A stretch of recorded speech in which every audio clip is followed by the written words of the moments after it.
Hello everybody, welcome to the Wonky Angle where I talk about electronic music, both new and old, and today I'm going to be talking about album number 13 from Squarepusher, Damogen Furies. Yep, we finally made it to the final Squarepusher album, or rather the most recent main studio album as of recording this video, and the last one I'll need to finish this discography review until the odds and ends video in the top 10 list.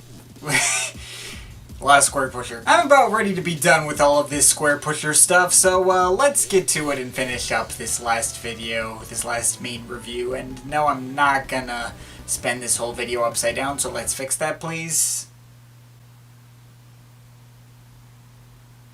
The album cover was fine before. Thank you. So this album came out in 2015, and people who have been watching me for a really, really long time may remember that it ended up on my year-end list of that year. The first year-end best albums list I did on this channel. Of course, it is also the year-end list that would probably change the most if I were to make it now. A number of albums were included just because I liked the artists who made them in general, and less because of the albums that came out that year themselves. Could have easily resolved the two ties in there, would have moved my number one to the honorable mentions to avoid the pure fangasming that got it there in the first place. Fangasming is a word now, I guess. But basically everything I said in the segment on Damogen Furies still stands. So to reiterate some of the things I said back then. One, this album is kind of like Aphex Twin's Cyro in that it shows this IDM legend coming back, flexing his programming skills, but not actually bringing anything new to the table. Yeah, I still agree with that, even though unlike Cyro, I don't think I can honestly call this comeback album. It only been a 3-year gap compared to RDJ's 13-year gap. It just seemed like a comeback at the time since it was the first album he'd come out with after I discovered him. 2, I said this album was a mix of Eufabulum and Go Plastic. I didn't even realize that I said that in the year-end list, but I was gonna say that anyway, because that's pretty much it right on the nose. It took the modernized and textured sound of Eufabulum and applied it to the noisier and darker structure of Go Plastic, right down to the fact that both this and the latter start with a poppier track that just so happens to be easily my favorite on the album before going on into much noisier and rougher and more experimental territory immediately after. The only statement from the year-end list I'm less sure about is that I did also say fairly definitively in that segment that I enjoyed this album more than Go Plastic. I mean, maybe? Sometimes? I'm not sure, really. Damogen Furies has the disadvantage of having come out so much later and having the extra context of being a rehash. Not to mention, I think Go Plastic was probably denser content-wise. But Damogen Furies also has the advantage of A, involving more actual melody, which means a little bit easier for me to swallow, and B, having far better production and mixing. Like, seriously, I went back to Go Plastic and it's not even close. Sonically, Damogen is much stronger. It's just got a much richer and fuller sound, while the other is tinnier and thinner sounding.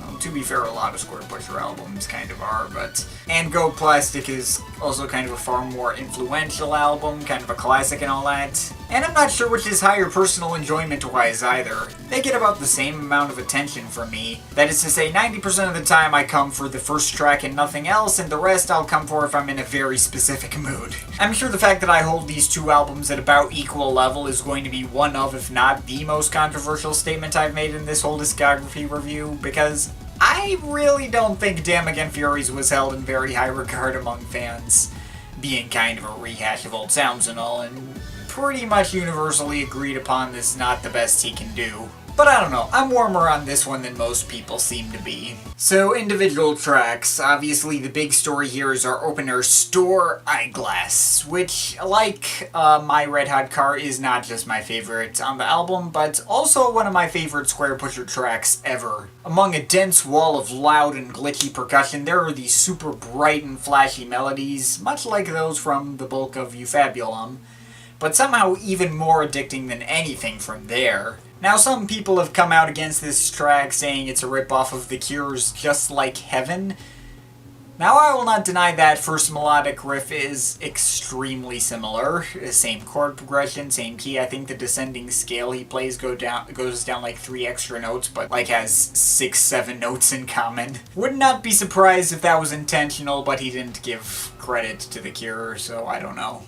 Not like he ever gives credit to the Winstons whenever he uses amen breaks, but whatever. But regardless, that's one synth riff, and not even the catchiest one in the bunch. That honor goes to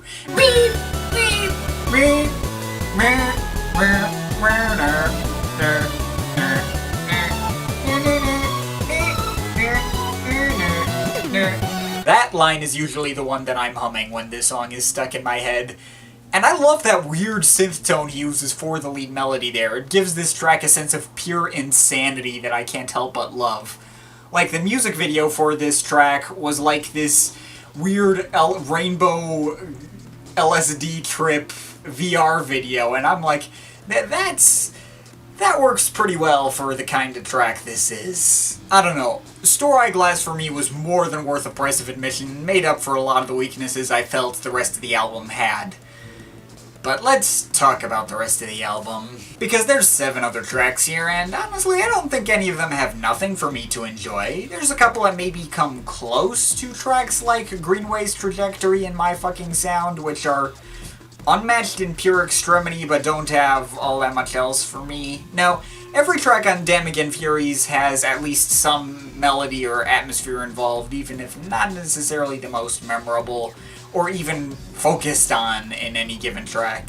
Baltang Ort, for instance, has some pretty spooky pads in the background, giving it that more dramatic weight among the typically frantic and detailed beats, and of course some little pitched percussion samples going like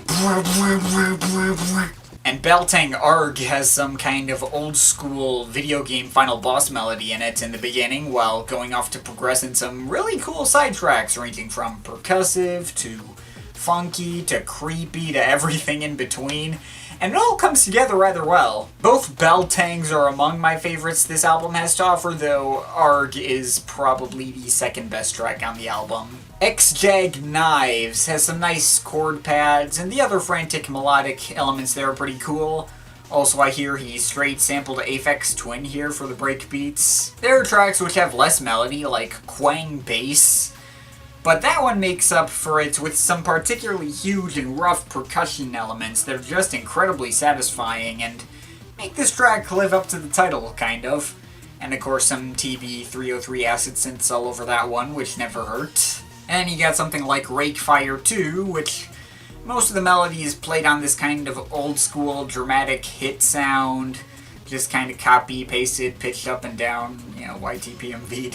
Admittedly, it wears out on me pretty quickly. It makes the drill and bass feel like it's referring to a dentist drill eventually. Like, the fact that it has a melody certainly helps, but yeah, that's probably my least favorite track there. Content Jazz sounds pretty similar at first, but it's so abstract and all over the place and random sounding that it's not nearly as distracting. And I guess that leaves the closer Frozent AAC, which is not dissimilar to Plaisto Flax Out from Go Plastic, actually.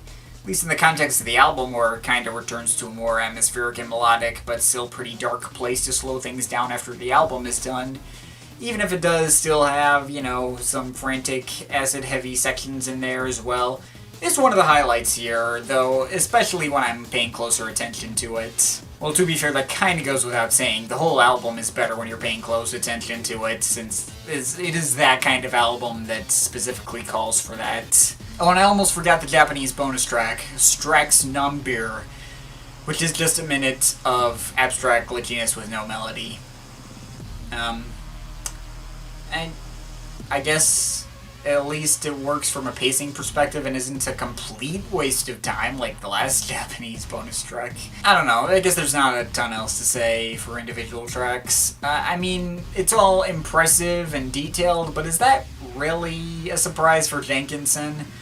Very few of his albums aren't. So yeah, overall it's hard to say where I stand on Damogen Furies as a whole. It could definitely be better. There's nothing here that really sticks out as something he's never done before. Even Stor Eiglass is not the first time he's made a track that sounded like that. Obviously, look at Angel Integer, 4001, or other moments from the first half of Eufabulum. What this album does have that prevents it from sinking down to the lower tier of Squarepusher releases, though, is top-notch production carried right over from his previous album. The fact that everything sounds so amazing, that the mix is so well utilized with every element given its own space and all the parts coming together feeling so much larger than life, that's what puts it above the less satisfying releases of his over the years. I mean, it's kind of like the exact opposite of just a souvenir, lacking in unique ideas, but very well mixed and mastered.